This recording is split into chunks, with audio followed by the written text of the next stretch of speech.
There is one person who runs a small business of making earthen pot. माठ तयार करण्याचा business आहे आणि तो जे काय माठ तयार करतोय पर्सन तर तो डेली बेसिसवर तयार करतोय. म्हणजे जशी ऑर्डर असेल की आज 5 माठ बनवायचे 5 बनवणार, 6 बनवायचे 6 बनवणार, 7 बनवायचे 7 म्हणजे डेली बेसिसवर तो काय करतोय प्रोडक्शन करतोय. पुढे काय दिले त्यांनी production cost of each pot. प्रत्येक पॉटची प्रोडक्शन कॉस्ट ही कशी आहे 40 ने जास्त आहे. Production cost of each pot is 40 more than 10 times the total number of pots. Total number of production cost of each pot is 40 more than. आता पहिले तर काय करू आपण ना स्टार्टिंग शेवटला पूर्ण एक्झाम्पल वाचायच्या आधी शेवटला काय काढायचं ते बघू. काय काढायचंय find the production cost of one pot and number of pot. जर नंबर ऑफ पॉट आपण एक्स घेतली let us consider number of pot वर एक्स. त्यांनी काय सांगितलंय production cost of each pot 40 more 40 plus 40 more 10 times the total number of pots.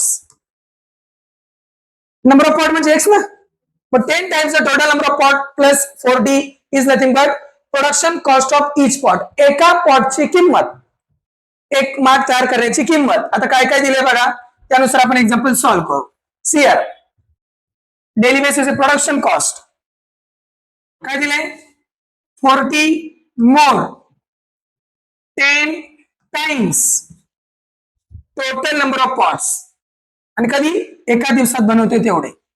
नंतर त्यांनी काय सांगितली production cost of all pots per day. जर त्यांनी सांगितले की टोटल प्रोडक्शन कॉस्ट जर 600 रुपये असेल तर एका पॉटची किंमत किती आणि तो एका दिवसाला किती पॉट बनवतो हे फाइंड आउट करा. पॉइंट समजला. जर बघा आता जसं पॉइंट आहे त्यानुसार आपण काय एक्झम्पशन करू नीट लक्ष द्या. Let the number of pots she make in one day be x. जर आपण असं कन्सिडर करू की पर डे वन डे एका दिवसामध्ये तो किती पॉट तयार करतोय x. So therefore production cost of one pot each pot म्हणजे one pot काय येणार 40 more than 10 times the number of pot he made per day. झालं का नाही 10 times the number of pot he made per day plus 40 हे झाली एका पॉटची किंमत. असे किती पॉट बनवतोय x पॉट बनवतोय. Okay so according to given condition according to given condition just focus here. so what is given पाणी लक्ष द्या आता बरं का काय दिलेले बघा ते काय म्हणतात की if the production cost of all pots per day is 600 त्यांच्या पॉइंट ऑफ व्ह्यूनी जर एका दिवसाची टोटल प्रोडक्शन कॉस्ट 600 रुपये असेल total production cost of one day is equal to किती 600.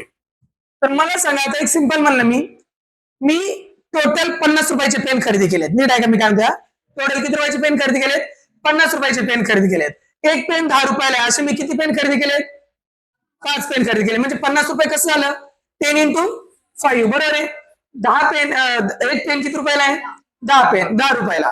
ओके असे किती पेन घेतले number of pens 5 cost of one pen 10 so 10 into 5 50 understood. काय केलं आपण number of pen into cost of one pen. Number of pen किती 5 एका पेनाची किंमत किती 10 मग 10 into 5 टोटल कॉस्ट मग सेम टोटल कॉस्ट किती एका दिवसाची 600 रुपये. नंबर ऑफ पॉट्स किती x आणि एका पॉटची किंमत एवढी. समजलं का म्हणजे आपण काय म्हणणार इथं therefore number of pots he made किंवा made per day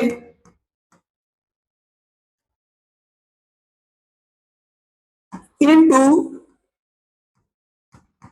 cost of 1 pot is equal to 600. हे समजलं. मग आता बघा नंबर ऑफ पॉट्स किती, एक्स. एका पॉटची किंमत 10x plus 40 which is equal to 600. बघा आता पुढं हे काय होणार, 10x square plus 40x minus 600 करू which is equal to 0. Divide system by 10 चालेल. बघा डिवाइड each term by 10. सगळ्या टर्मला किती डिवाइड केलं, 10 नी. So 10x square divided by 10 plus 40x divided by 10 minus 600 divided by 10 which is equal to 0. मग काय होणार, x square plus 4x minus 60 is equal to 0. असे दोन नंबर ज्यांचा प्रोडक्ट 60 ज्यांची सबट्रॅक्शन 4. 10 6 परफेक्ट. 10 into 6 60 आणि 10 minus 6 4. बरोबर आहे ना. मग काय होणार, here 4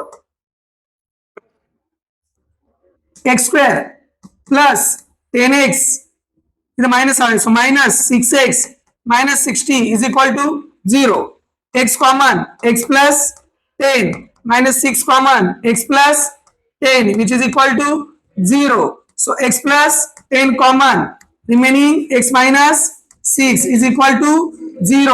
So therefore x plus 10 is equal to 0 or x minus 6 is equal to 0. X is equal to minus 10 or x is equal to 6.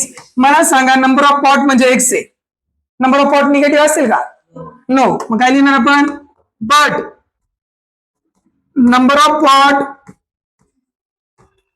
of pots cannot be negative. बरोबर आहे.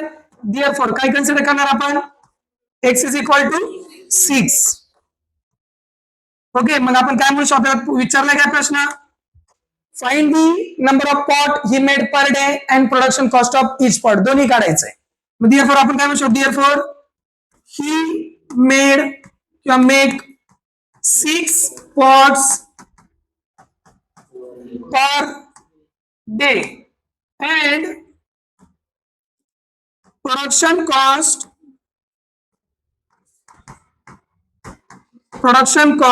of 1 pot is equal to काय होतं, 10x plus 40 होता ना. So x किती आलाय, 6 plus 40. 10 into 6 60 plus 40 which is equal to ₹100. आणि बरोबर आले बघा. एका पॉटची किंमत 100 रुपये आणि एका दिवसामध्ये किती पॉट तयार करतोय, 6. मग 100 into 6 600 आलं का, 600 बरोबर.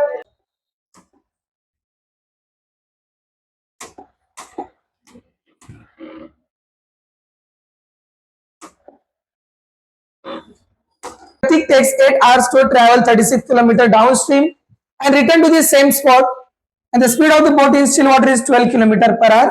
Find the speed of water current. आता क्वेश्चन तसं पाहायला गेलं तर आपण एक पूर्ण असं कंटिन्यू क्वेश्चन रीड केला.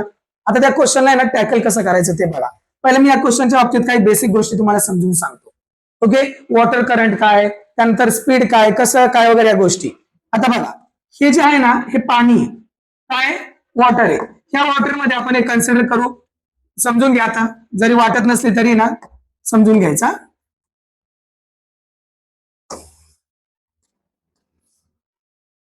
ही पाण्यामध्ये काय आहे बघा, कळलंय तुम्हाला म्हणजे बरोबर आहे. चला बोट बरोबर आले. सो पाण्यामधली काय, बोट आहे. आणि या आता पाण्याचा काहीतरी प्रवाह असणार आहे, यस ऑर नो, बरोबर आहे. सो पाण्याचा काहीतरी प्रवाह असणार आहे, स्पीड असणार आहे स्वतः पाण्याला काहीतरी. ठीक आहे. सो हे अशी कंडिशन आहे. आता पहिले डाऊनस्ट्रीम अपस्ट्रीम या गोष्टी समजून घ्या. आता डाऊनस्ट्रीम म्हणजे काय माहिती का, डाऊनस्ट्रीम म्हणजे प्रवाहाच्या दिशेने आणि अपस्ट्रीम म्हणजे काय माहिती का, प्रवाहाच्या विरुद्ध दिशेने. आता एक सिंपल पॉइंट सांगतो, नीट बघा. ही बोट आहे आणि हे पाणी आहे. ही बोट आहे आणि पाणी आहे. तुम्ही इमॅजिन केलं असेल कधी, बघा तुम्ही कधी रस्त्याने चालताना, नॉर्मली आता तुम्ही इथं आहात, आपण रस्त्याने इकडे चाललोय, आपलं काहीतरी स्पीड आहे चालण्याचं आणि अचानक मागणं जोरात हवा आली. नीट आहे का, गाडी नाही, डायरेक्ट हवा आली. एकदम जोरात हवा आली तर अचानकपणे आपलं स्पीड वाढतं का नाही? का आपण परत सुटतो, हवा आली चला हवा आली मागणं? नाही ना, आपण नॉर्मल आपल्या स्पीडने चाललेलो असतो, चाललेलो आहे, अचानक जोरात हवा आली ना आपलं अचानक स्पीड वाढतं. Yes or no? हेच पाण्याच्या बाबतीत समजा पाहू आपण. पाण्यामध्ये नॉर्मल पाणी होतं, नॉर्मल पाण्यामध्ये असं पाय ठेवून आपण चाललो होतो पाण्यात उड्या मारत, पण अचानक पाण्याचा प्रवाह आला तो त्या पाणी इकडे वाहतंय तर आपलं स्पीड इनडायरेक्टली वाढतं.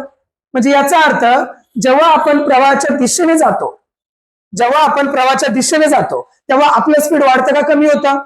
वाढतं. आपण समजा बोट आहे, आपण काय बोट आहे आणि जे वारा होतं ते पाणी आहे समजा, बरोबर आहे. आता ही बोट आहे, बोटचं स्वतःच स्पीड आहे, बरोबर आहे. बोट चालली निवांत, पण अचानक पाणी आलंय, पाणी वाढलंय, पाण्याचं काहीतरी स्पीड आहे, त्यामुळे बोट काय होणार? स्पीडअप होणार, बोटचं स्पीड वाढणार. म्हणजे कसं काय वाढलं, किती वाढलं? या बोटच्या स्वतःच्या स्पीड मध्ये पाण्याचं स्पीड ऍड झालं म्हणून बोटचं स्पीड वाढलं. कळलं का? आता तुम्ही कधी एक ही गोष्ट इमॅजिन केली असणार आहे बघा, आपण चालत असतो आणि अचानक समोर खूप जोरात वारा येतो तेव्हा आपल्याला पुढे चालायला ना काय होतं? अवघड. म्हणजे थोडं बघा, कधी पण पाणी खूप जोरात येते समोरनं आणि पाण्यातनं आपण चाललोय, पाणी समोरून येते आणि आपण पाय त्याच्या विरुद्ध दिशेने चाललोय तेव्हा आपल्याला पाय पुढे पाय टाकायला काय होतं? जड जातं. बघा तुम्ही कधी नदीमध्ये किंवा कुठं पण जिथं पुढे पाणी असं प्रवाहामध्ये पाहिलं असेल तर पाय पुढे चालायला टाकायला आपल्याला पावसाळ्यामध्ये बघा जरा जड जातं. कधी? कारण बघा पाय टाकायला ते पाणी आपल्या पायावर न जातं, असं जात असतं बघा, कारण का आपण प्रवाहाच्या विरुद्ध दिशेने चाललेलं आहे. समजतंय ना? म्हणजे काय होणार? आपलं स्पीड काहीतरी होतं, नीट आहे का? आपलं स्पीड काहीतरी होतं पण पाण्याच्या स्पीडनी आपलं स्पीड काय केलं? वाढवलं का कमी केलं? कमी केलं. म्हणजेच पाण्याचं जे काही स्पीड होतं आपल्या स्पीड मधनं ते काय झालं? मायनस झालं. ओके, या दोन कंडिशन कळल्या तुम्हाला? प्रवाहाच्या दिशेने आणि प्रवाहाच्या विरुद्ध दिशेनेचा अर्थ समजला? Upstream downstream. ओके, अपस्ट्रीम म्हणजे विरुद्ध दिशेने आणि डाऊनस्ट्रीम म्हणजे प्रवाहाच्या दिशेने. मग आता तीच गोष्ट दिलेली इथं, तीच कन्सेप्ट दिलेली, बरोबर आहे. सो आता आपण कन्सिडर करू नक्की काय दिलं हे कळलं का तुम्हाला? जर आपण समजलं ही बोट आहे, ही बोट या साईडने चालली, त्या बोटचं स्वतःच स्पीड समजा एक्स आहे समजून घ्या, आणि हे पाणी आहे, पाणी पण या साईडने वाहत आहे, सो पाण्याचं स्पीड वाय आहे, त्या बोटचं ऍक्च्युअल स्पीड काय होणार? कळलं का नाही? कारण बोट पाण्याच्या प्रवाहाच्या दिशेने चालली, समजा पाणी इकडे आहे आणि बोट पाणी पाणी ह्या स्पीडने ह्या दिशेने वाहत आहे, बोट या दिशेने चालली तर पाण्याचं स्पीड काय होणार? मायनस होणार. कळलं का आता? ओके, पण हे एक्स वाय ने झालं. हे एक्झाम्पल कशाने झालं? एक्स वाय ने. Linear equation in two variable, त्यामध्ये पण असे एक्झाम्पल आहेत. पण आपल्याला काय करायचंय? क्वाड्रॅटिक सॉल्व्ह करायचंय. सो आता आपण एक्झाम्पल कडे जाऊ. मला एक सांगा, एक्झाम्पल सुरू करायच्या आधी जो इतिहास, भूगोलची हिस्ट्री, जिओग्राफी सांगितली एक्झाम्पल मागची, ती समजली का? अपस्ट्रीम डाऊनस्ट्रीमची कंडिशन समजली? जर अपस्ट्रीम म्हणजे हे बघा, अर्थ समजून घ्या. प्रवाहाच्या दिशेने चाललं तर आपलं स्पीड, प्रवाहाच्या दिशेने चाललं तर आपलं स्पीड जास्त होणार, प्रवाहाच्या विरुद्ध दिशेने चाललं तर आपलं स्पीड कमी होणार, एवढंच लक्षात ठेवा. ओके, डाऊन, डाऊन म्हणजे चाललो आपण प्रवाहाच्या दिशेने. अप म्हणजे आता सरळ साधी सरळ गोष्ट आहे, लक्षात कसं ठेवायचं? नीट आहे का? अप म्हणजे चढणे. ओके, असं समजा चढेवर, ओके, चढताना वर चढ लागला म्हणजे आपण असं समजा पाणी असं वाहते खाली येते ना, सो पाणी असं वाहते, आपण विरुद्ध चाललोय ना, ढाळ येतो, ढाळ वरनं जर एखादा दगड सोडला तर तो ढाळाने खाली येणारच आहे, डाऊन स्ट्रीम. ओके, दिशेने तर स्लोप असं आहे ना, सो मग इकडनं वस्तू एखादी वस्तू सोडली तर ती खालीच जाणार आहे, म्हणजे त्या दिशेने. मग आपण असं समजू, डाऊन स्ट्रीम म्हणजे प्रवाहाच्या दिशेने आणि अप म्हणजे ढाळ खाली आहे आणि आपण त्याच्या विरुद्ध चाललोय. कळलं ना? हे 2 पॉईंट लक्षात ठेवा. आता बघा काय दिलंय, प्रति टेक्स 8 hours, ठीक आहे 8 तास घेतोय. तर ट्रॅव्हल 36 डिस्टन्स दिले बघा, downstream and return to the same spot, परत रिटर्न येतोय. The speed of the boat in still water is 12 kilometre, ठीक आहे. Find the speed of the water current, आपल्याला काढायचं काय? Speed of the water current. आता नीट बघा बरं काय करतो मी, नीट लक्ष द्या. जे फाइंड आउट करायचं त्याला आपण याच्यावर करणार. So let the speed of water current be x. पाण्याच्या प्रवाहाचं स्पीड किती आहे? एक्स. कोणाला काय डाऊट? ओके, आता बघा 2 कंडिशन, खूप भारी आणि खूप इंटरेस्टिंग क्वेश्चन या, मजा येणार क्वेश्चन सॉल्व्ह करायला जर तुम्ही नीट लक्ष दिलं तर. बघा आता आपण काय करू, काय दिलंय? डाऊन स्ट्रीम आणि return to this same spot during बघा बरं का आता ड्युरिंग डाऊन स्ट्रीम याला आपण काय म्हणतो? प्रवाहाच्या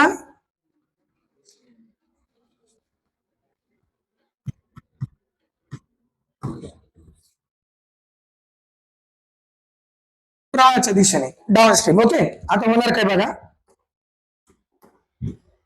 द स्पीड ऑफ बोट काय होणार सांगा बरं? प्रवाहाच्या दिशेने स्पीड, बोटचं स्पीड काय होणार? बोटचं स्टील वॉटरचा अर्थ काय आहे का तुम्हाला? स्टील वॉटर म्हणजे संथ पाणी, पाण्याला काहीच प्रवाह नाही, नॉर्मल स्टेबल वॉटर आहे आणि त्या पाण्यामध्ये बोट चाललेली, पाणी एकदम स्थिर आहे, एकदम स्टील वॉटर. तर बोटचं स्पीड किती आहे स्टील वॉटर मध्ये? 12 किलोमीटर आहे, बरोबर आहे ना? मग त्यामध्ये आता आपण काय करतोय? प्रवाहाच्या दिशेने चाललंय, डाऊन प्रवाहाच्या दिशेने चाललंय आणि प्रवाहाचं स्पीड किती आहे? एक्स. मग बोटचं स्पीड काय होणार? येत का? 12 plus x. Very good. 12 plus x होणार, लक्षात ठेवा. काय होणार? 12 प्लस एक्स. का बरं? कारण दिशेने चाललोय आपण. आपलं स्पीड, बोटचं स्पीड, बोट अशी चालली होती, अचानक प्रवाह आला तर बोटचं स्पीड वाढलं म्हणून एक्स. काही डाऊट इथपर्यंत? Okay, so we know that. एक पॉइंट बघा आता, we know that speed is equal to distance upon time. बरोबर आहे का नाही? आता स्पीड किती आहे? 12 प्लस एक्स आहे का नाही? डिस्टन्स किती कव्हर केलंय? 36 किलोमीटर. टाइम माहित नाही आपल्याला, T1 घेऊ समजा. T1 is equal to 36 upon 12 plus x. काही डाऊट? हे समजलं का? टाइम माहित नाही ना आपल्याला किती लागला त्याला प्रवाहाच्या दिशेने, फक्त दिलाय त्यांनी. सो इथपर्यंत काय डाऊट? आता हे झालं डाऊन स्ट्रीम. आता काय करू? During upstream. ड्युरिंग अपस्ट्रीम म्हणजे अपस्ट्रीम म्हणजे काय? प्रवाहाच्या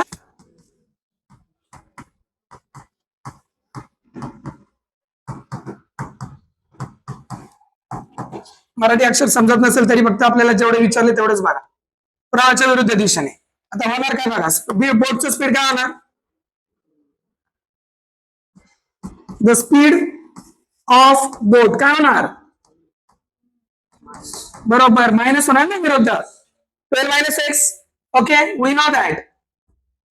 परत आपल्याला काहीतरी माहिती आहे म्हणून तर आपण करतोय solve example. Okay, so we know that speed is equal to distance upon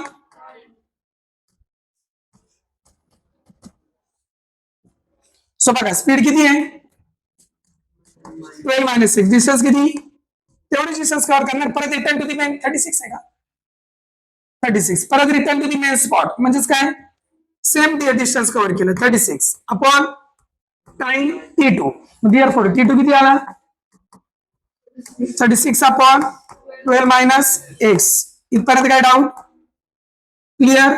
आता हे आपण का काढलं त्याचं रिझन सांगतो बघा बरं का. According to given condition. Condition काय दिली माहिती का तुम्हाला? कंडिशन काय दिली माहिती आहे? हे बघा, प्रतीकला ही जर्नी कंप्लीट करण्यासाठी 8 तास लागले. जाऊन परत येण्यासाठी किती तास लागले? 8 तास. मग जाण्यासाठी किती वेळ लागला? एवढा वेळ. ते नाही माहिती आपल्याला, 4 तास नाही म्हणू शकत आपण. जाण्यासाठी एवढा वेळ लागलाय. T1 जाण्यासाठी आहे ना, आणि परत येण्यासाठी काय आहे? T2 आहे. मग आपण असं म्हणू शकतो का T1 plus T2 is equal to 8? Yes or no? आणि T1 काय आहे? 36 अपॉन 12 प्लस एक्स. T2 काय आहे?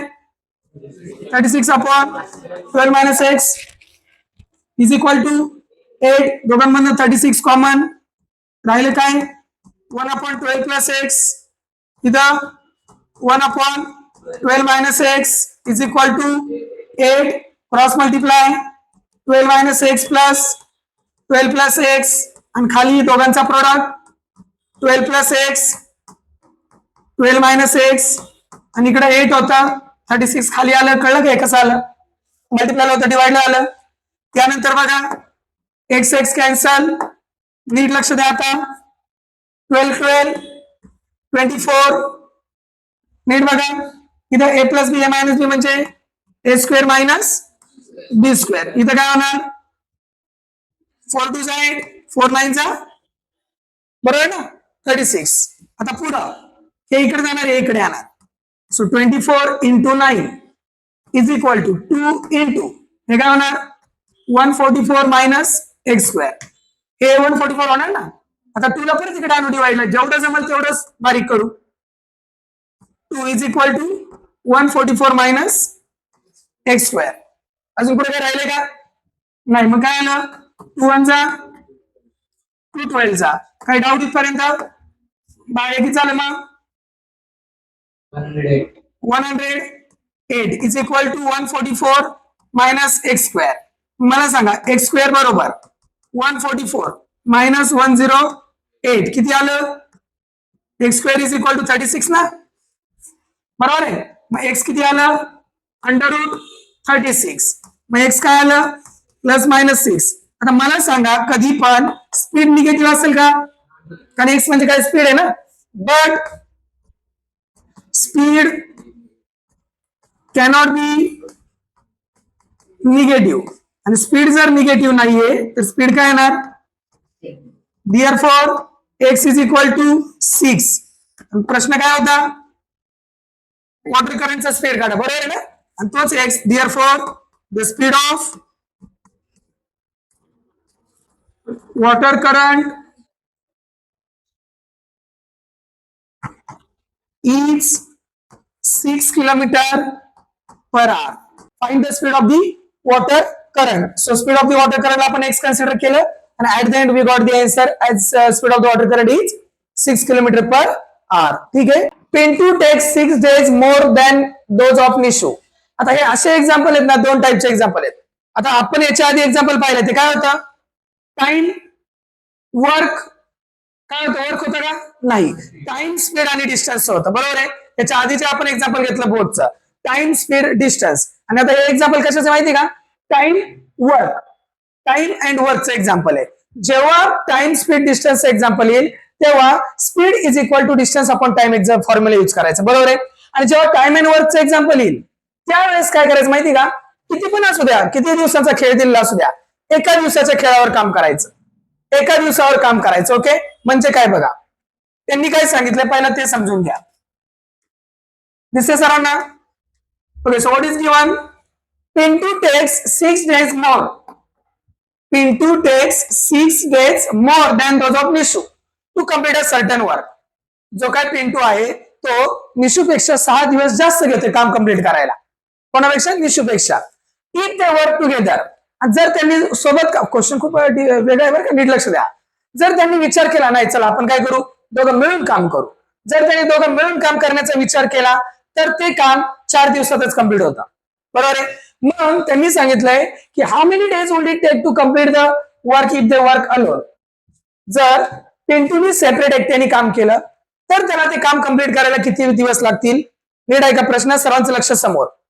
पिंटूनी जर ते काम कम्प्लीट केलं तर ते काम एकट्याने आहेत बरं का एकट्याने तर त्याला किती दिवस लागतील. निशूने जर ते काम कम्प्लीट केलं तर एकट्याने जर त्याला किती दिवस लागतील तर हे आपल्याला फाइंड आउट करायचंय. दोघांनी मिळून केलं तर किती दिवस लागतात पण सेपरेट दिलंय का नाही. मग आता आपण काय करू एक्स म्हणजे जे विचारले ते कन्सिडर करू. काय दिलं Pintu take 6 days more than Nishu. Nishu पेक्षा 6 दिवस जास्त घेतोय. मग let Nishu complete certain work in x days. Okay मग जे बघा काय सांगितलंय निशूला ते काम कंप्लीट करण्यासाठी किती दिवस लागतात. निशूला एक्स आणि मग पिंटूला किती लागतील एक्स प्लस 6 6 दिवस जास्त लागतील. नीट आहे का आता. पण मी काय बोललो होतो मगाशी टाइम आणि वर्कचा क्वेश्चन आला तर एका दिवसाचा खेळ करायचा. म्हणजे काय? There for the work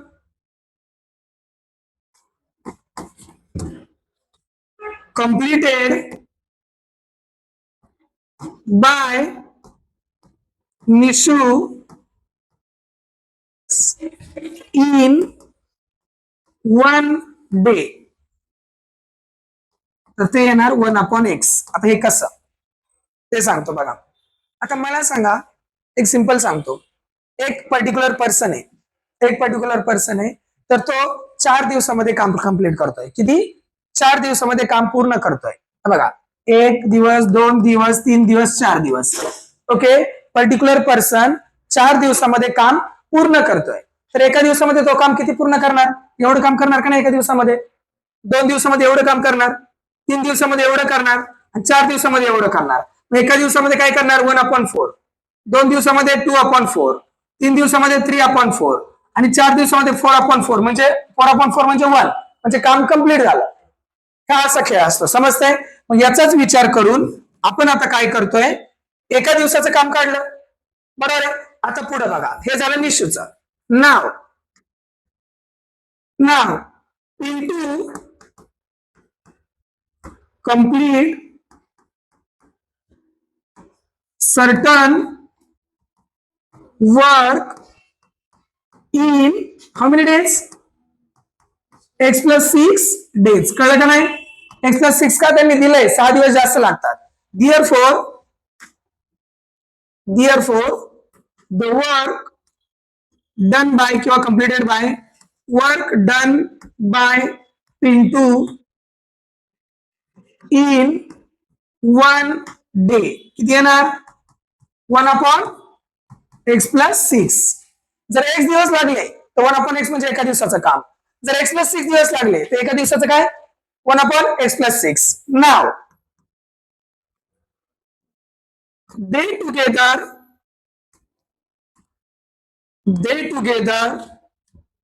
complete certain work in how many days? 4 days. दिले ना त्यांनी. मग हे 4 दिवसात ते कंप्लीट करतात. एका दिवसात किती कंप्लीट करतील मग ते दोघं मिळून? Therefore the work done by both in 1 day काय येणार? 1/4. समजलं? आता बघा, आपल्याला पिंटू एका दिवसात किती काम करतो हे समजलं, निशू एका दिवसात किती काम करतो हे समजलं, आणि दोघांनी मिळून काम केलं. दोघांनी ए आणि बी दोघांनी मिळून काम केलं, तर एका दिवसात किती काम होतंय ते पण समजलं. मग आपण काय करायचं? Therefore according to given condition अशी काही पर्टिक्युलर दिलेली नाही, आपण कन्सिडर करतोय, पण तरी बघा काय म्हणतोय आपण? निशूचं एका दिवसाचं काम, पिंटूचं एका दिवसाचं काम, आणि दोघांनी मिळून जर काम केलं तर एका दिवसात ते एवढं काम करतात. कळलं का? झालं. आता याला सॉल्व्ह करायचं. बघा आता, cross multiply x plus 6 plus x upon x into x plus 6 which is equal to 1/4. पुढे बघा, x plus x 2x plus 6 upon x square plus 6x is equal to 1/4. Cross multiply नाही, आता multiply divide.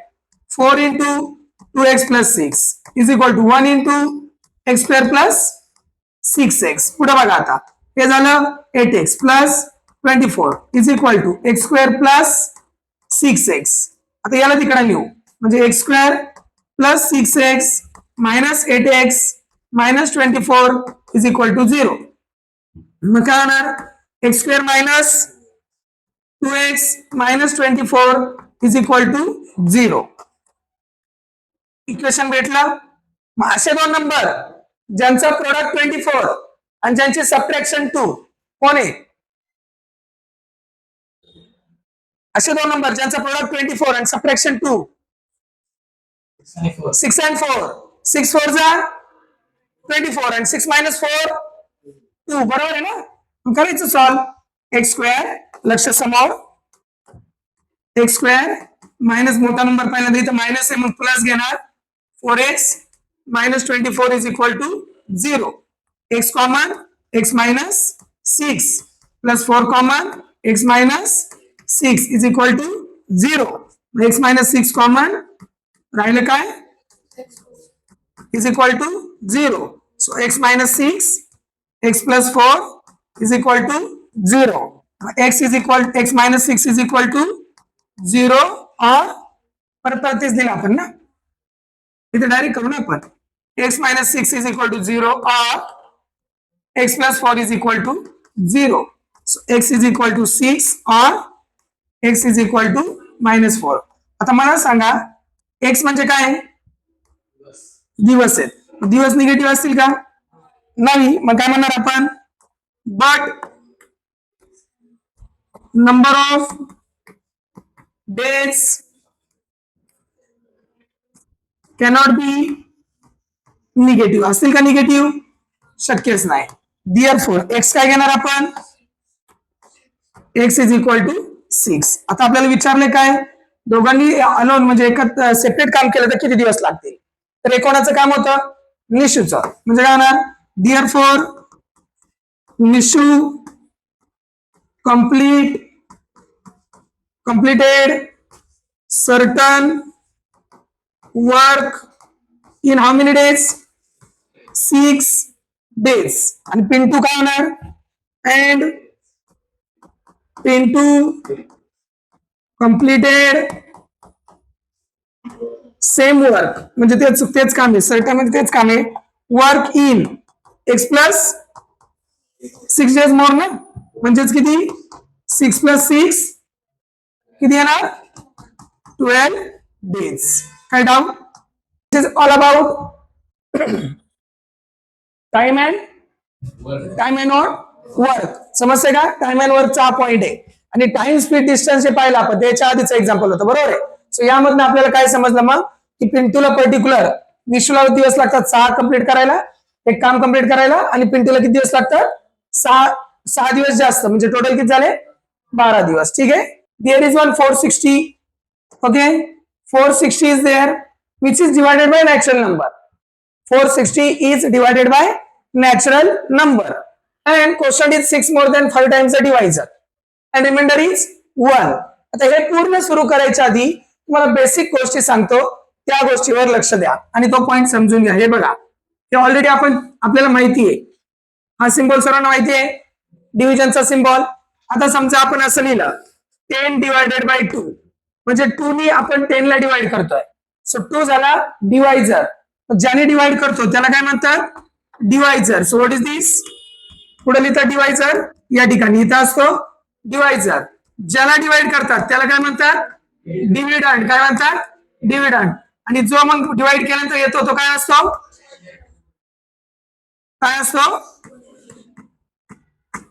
Quotient आणि मग इथं minus केल्यानंतर जे राहतं त्याला काय म्हणतात रिमाइंडर हे झालं बेसिक आता या बेसिकचा यूज करून आपल्याला काय करायचंय हे एक्झाम्पल सॉल्व्ह करायचे बघा या पूर्ण बेसिकचा यूज करून आता हे बेसिक आणि प्लस याच्यामध्ये अजून एक फॉर्म्युला असतो तो खूप महत्वाचा फॉर्म्युला बरोबर आहे तो पण फॉर्म्युला तुम्हाला म्हणजे लहानपणीच 7-8 लाच तो फॉर्म्युला झालेला आहे ठीक आहे तरी तो आपण फॉर्म्युला आता एक्झाम्पल मध्ये यूज करणार आहोत बघूच आता बघा त्यांनी काय सांगितलंय 460 ला डिवाइड केलं जात आहे म्हणजे डिव्हिडंड किती झाला ज्याला डिवाइड केलं जातं त्याला म्हणतात डिव्हिडंड मग 460 डिव्हिडंड झाला आता ज्याने डिवाइड करायचा आहे तो दिलाय का ते काय म्हणतात फक्त 460 divided by any particular number 460 is divided by any particular natural number so divisor is given no so directly we have to consider let divisor be x पहिला पॉइंट समजला ओके आता काय काय दिले बघा then quotient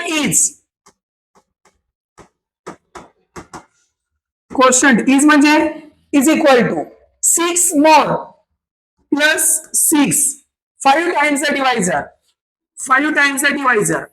इथपर्यंत काय doubt okay त्यानंतर remainder is how much remainder is 1 and 460 is what dividend how much 460. आता नीट लक्ष द्या. We know that, just focus here, we know that, what we know, there is one standard formula, dividend is equal to, जर तुम्हाला formula येत नसेल तर example solve होणार नाही, divisor into quotient plus remainder. So this is the standard formula. Okay, so with the help of this formula now we can solve this example. Just tell me dividend is how much? 460. Divisor is how much? X. Quotient is 5x plus 6. Remainder is, any doubt? Next, 460 minus 1 is equal to x into 5x, 5x square plus 6x. Okay, so काय होणार मग? 460 minus 1, 459 is equal to 5 square plus 6x. म्हणजेच काय झालं? 5x square plus 6x minus 459 is equal to 0. Example जरा मोठं दिसतंय question equation, बरोबर आहे. फॅक्टर पाडणं थोडं अवघड वाटतंय, तर सरळ काय करा, फॉर्म्युला मेथड कडे जाऊ आपण. ठीक आहे का? फॅक्टरायझेशनच करायचं. फॅक्टरायझेशन करायचं असेल तर 459 इंटू 5 करावं लागेल, पण त्याचे असे फॅक्टर फाइंड आउट करावं लागेल की ज्यांचे सबट्रॅक्शन 6 येईल. त्यापेक्षा काय करू, फॉर्म्युला मेथड. ओके, ट्राय करू आपण. चला, फॉर्म्युला मेथड काय सांगते, कम्पेअर इक्वेशन विथ, काय होणार, x square plus b x plus c is equal to 0. So therefore a किती 5, बी किती 6 आणि सी किती मायनस 459. पुढे काय होणार, नाव बी स्क्वेअर मायनस 4ac. सो काय असतं, 6 स्क्वेअर मायनस 4, ए किती 5, सी किती मायनस 459. हो द्या, काही हो द्या, काही प्रॉब्लेम नाही. 6 स्क्वेअर 36 मायनस इंटू मायनस 5 4 जा 20 इंटू 459. आता बघा, 459 इंटू 20, 0 0 0 0, 9 2 जा 18 पॉवर 1, 5 2 जा 10 प्लस 1 11, 1 4 2 जा प्लस 1 9. म्हणजेच काय आलं, 36 प्लस 9180. म्हणजेच काय झालं, 9 आणि 36 आपण ऍड करू. 6 हे काय होणार 8, 9 10 11 11, 9 2 1 6. समजतंय, 9 2 1 6. काय डाऊट? So what is this, b square minus 4ac. येऊ द्या ना, काही प्रॉब्लेम नाही, मोठे येऊ द्या. आपण त्याचा रूट काढणं गरजेचं, म्हणजे सोपं जाईल आपल्याला, एवढा काही प्रॉब्लेम नाही. बघा आता नीट लक्ष द्या. बाय फॉर्म्युला, एकदम फोकस हा, by formula, focus here everyone, by formula method. So what is the formula here, formula काय, X is equal to minus B plus minus under root B square minus 4ac upon 2a. बरोबर आहे. Value substitute करू आता. X is equal to minus B, B ची value किती आहे 6 plus minus under route किती 9216 upon 2 into हे किती 5. सो आता जर तुम्ही पाहिलं तर 9216 आपण काय करू, स्क्वेअर रूट फाइंड आउट करू. आता स्क्वेअर रूट कसं फाइंड करायचं ते मी तुम्हाला शिकवतो आता. ओके, स्क्वेअर रूट कसं फाइंड आउट करायचा हे बघा.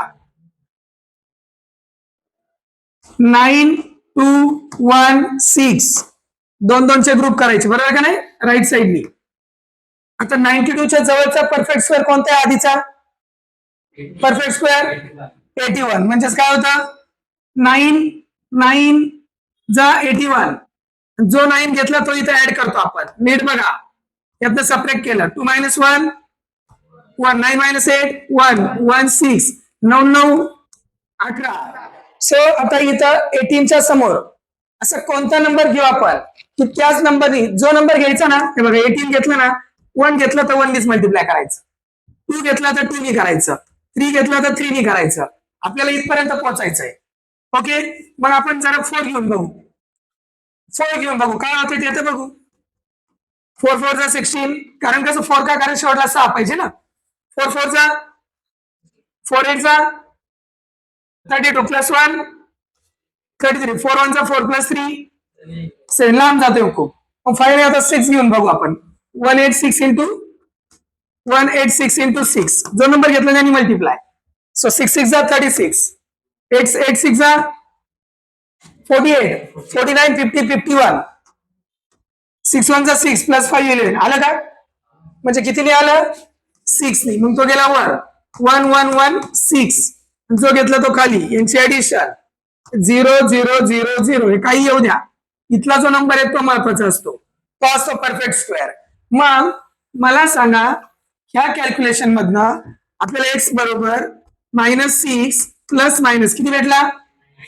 96. Very good. Divided by 10. Any doubt? हे असंच ठेवतो म्हणजे कळेल तुम्हाला आहे का नाही कसं आलं ते. त्यानंतर मग आता x काय होणार? -6 प्लस 96 अपॉन 10 और x is equal to -6 minus 96 upon 10. मग मला सांगा हे किती झालं? x बरोबर 90 अपॉन 10 और x बरोबर -102 डिवाइडेड बाय 10. मग हे किती झालं? x बरोबर 9 और x बरोबर -10.2, खाली 10 आहे ना, सो या दोन व्हॅल्यू आल्या बघा आपल्याकडं. किती? 2. आणि मला सांगा x म्हणजे डिवायझर होता, त्यांनी सुरुवातीलाच सांगितलं होतं की डिवायझर हा काय? नॅचरल नंबर आहे.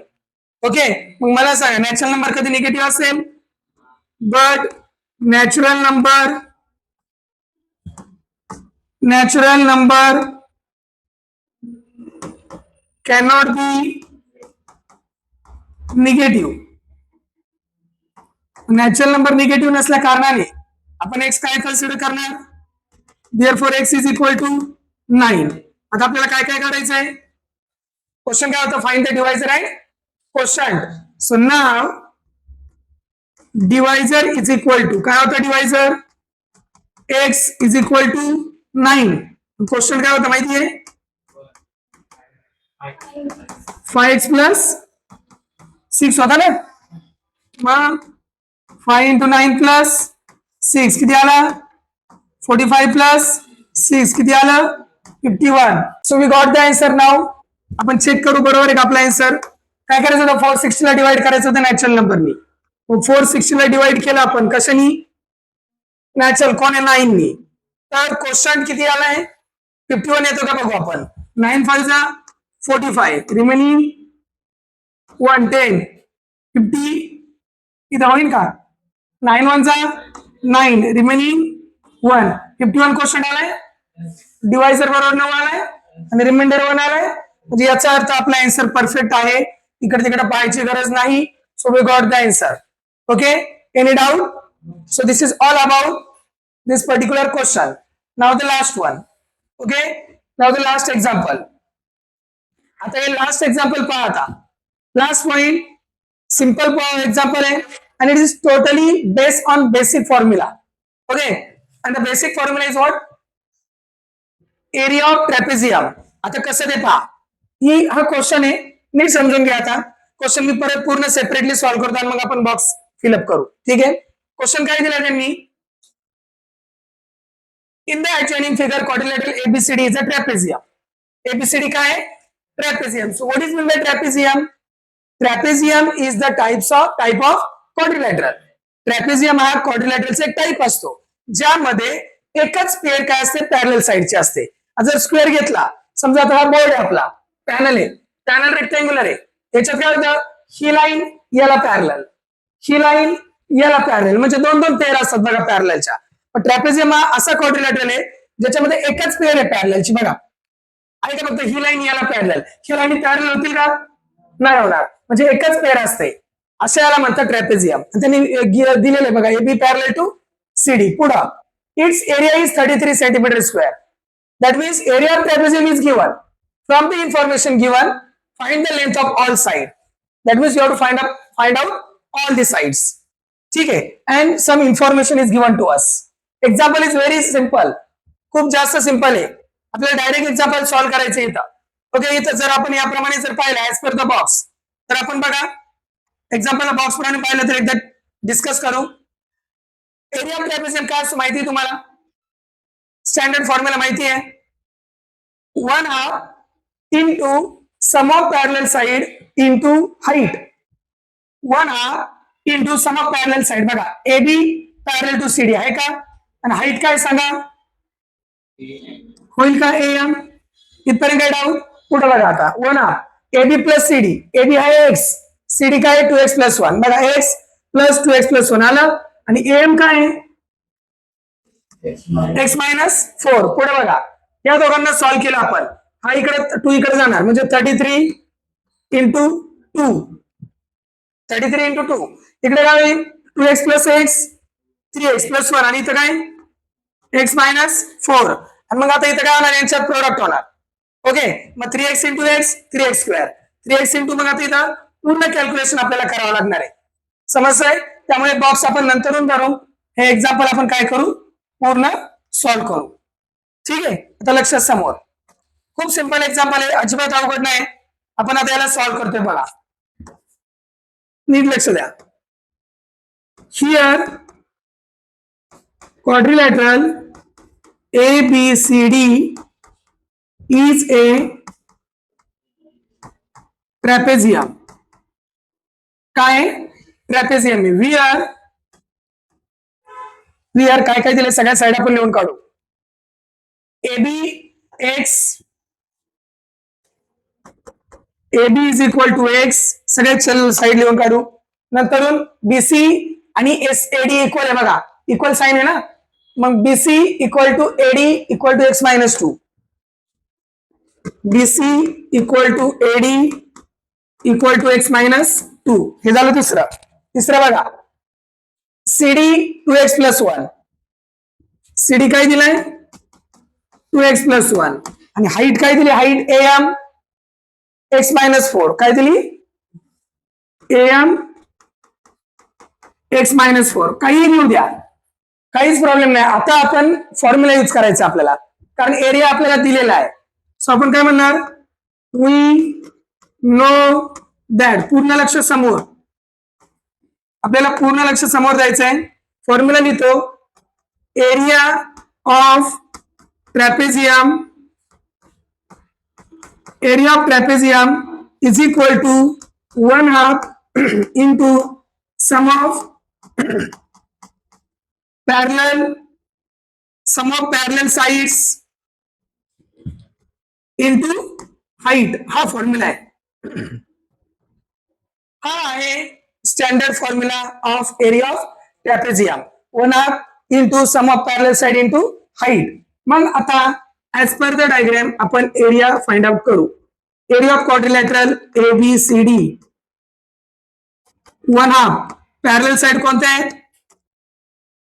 AB आणि CD. Sum of parallel side into height. Height कोण आहे? AM. आता फक्त इथं व्हॅल्यू पुट करू. बघा आता एरिया ऑफ ट्रॅपेझियम किती लिहिला आहे? 33. Is it given? Here area is given 33. Next is equal to 1/2 parallel side. AB किती आहे? AB x प्लस CD किती आहे? 2x plus 1. AM किती आहे? AM किती आहे? x minus 4. आता बघा तू इकडे नेऊ. 33 into 2 which is equal to x plus 2x 3x plus 1 into x minus 4. आता पुढे काय होणार बघा. 33 टू जा 66 is equal to 3x into x 3x square minus 12x plus x plus into minus minus 4 into 1 4. काय doubt? मग आता बघा 66 प्लस 4 होणार का नाही? मायनस 4 इकडे येऊन प्लस हे झालं 3x स्क्वेअर. हे काय होणार? Minus 11x. बरोबर आहे. म्हणजेच हे काय आलं?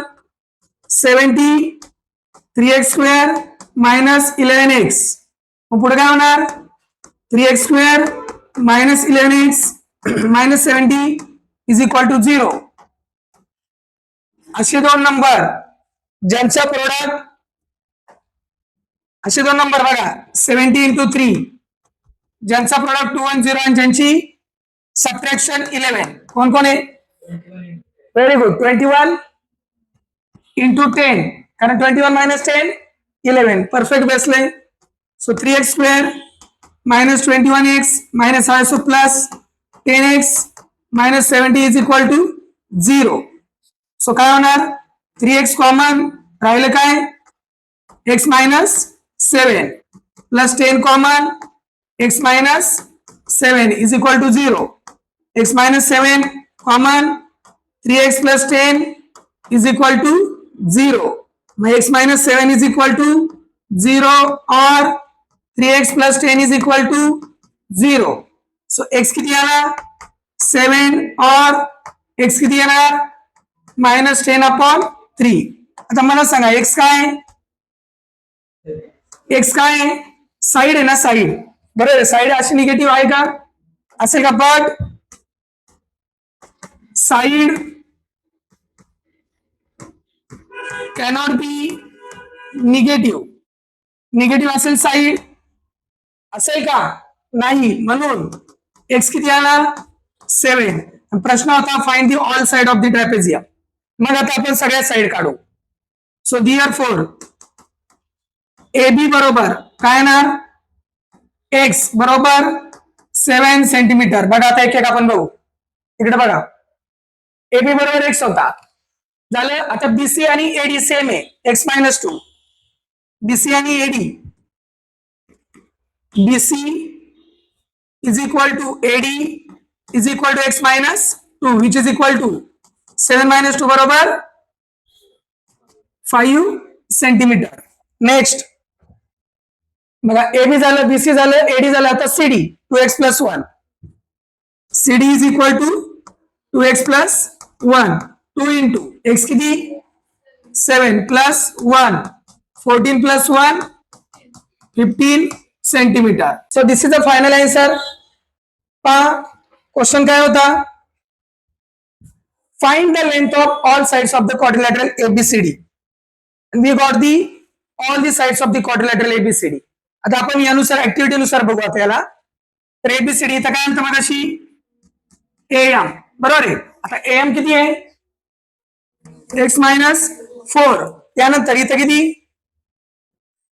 33 into 2 तो वर आलता ना आणि इथं काय x minus 4. क्वाड्रॅटिक इक्वेशन काय भेटलं होतं आपल्याला equation 3x² minus 11x minus 70. 3x² minus 11x minus 70. पुढे काय होणार 3x हे काय आलं फॅक्टर काय आलं दोन्ही. तर मग त्यातनं आपण कॉमन घे पूर्ण फॅक्टर काय आलं 3x कॉमन घेतल्यानंतर बघा 3x x minus 7 आणि 10x minus 7 इथं काय येणार x minus 7 आणि 10x minus 7 दोघांमधनं 3x plus 10 आणि x minus 7. 3x plus 10 is equal to 0. x minus 7 is equal to 0. x is equal to minus 10 upon 3.